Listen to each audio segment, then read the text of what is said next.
Good morning. We are continuing our story, Magic Tree House number 14, Day of the Dragon King, by Mary Pope Osborne. So we are in chapter 2. I can hold it with one hand. And today I'm going to show you the book. Chapter 2, The Cowherd. Oh, wow, Annie said. These clothes feel so soft. And look, I have a pocket for my secret library card. Jack opened his eyes. Their clothes had magically changed. They no longer wore jeans, t-shirts, and sneakers. Instead, they had on baggy pants, loose shirts, straw shoes, and round hats. Annie's shirt had a pocket in it.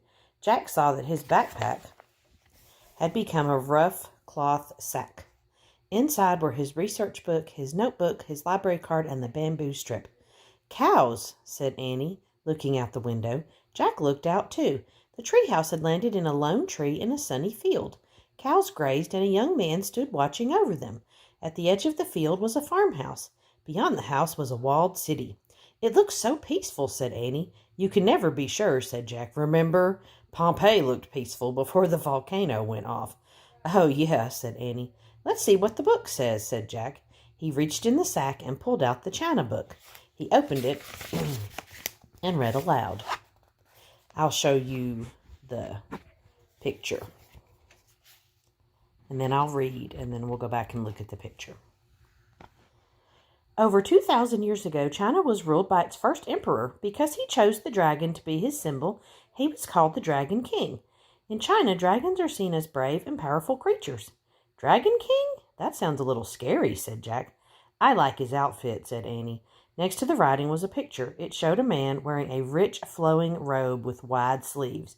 He also wore a tall hat with beads hanging from it. Jack pulled out his notebook and wrote, "First Emperor called Dragon King."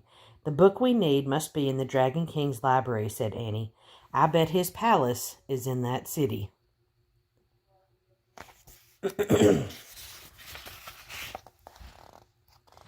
Jack looked up. "Right," he said, "and that's how to get there." He pointed across the field to a dirt road that led to the walled city. "Good plan," said Annie. She climbed out of the treehouse and started down the rope ladder. Jack threw the China book and his notebook into his sack. He slung the sack over his shoulder and followed Annie. When they reached the ground, they started through the field.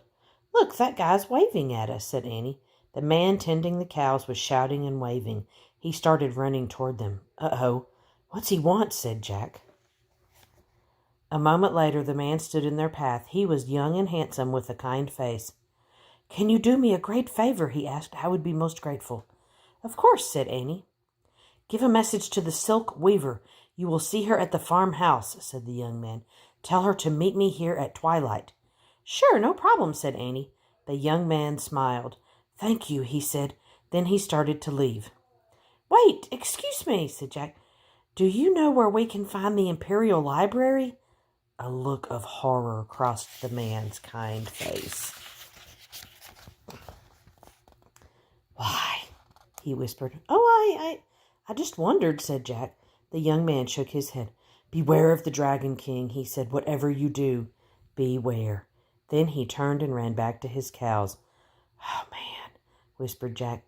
"Now we know one thing for sure." "What?" asked Annie. "This place is not as peaceful as it seems," Jack said.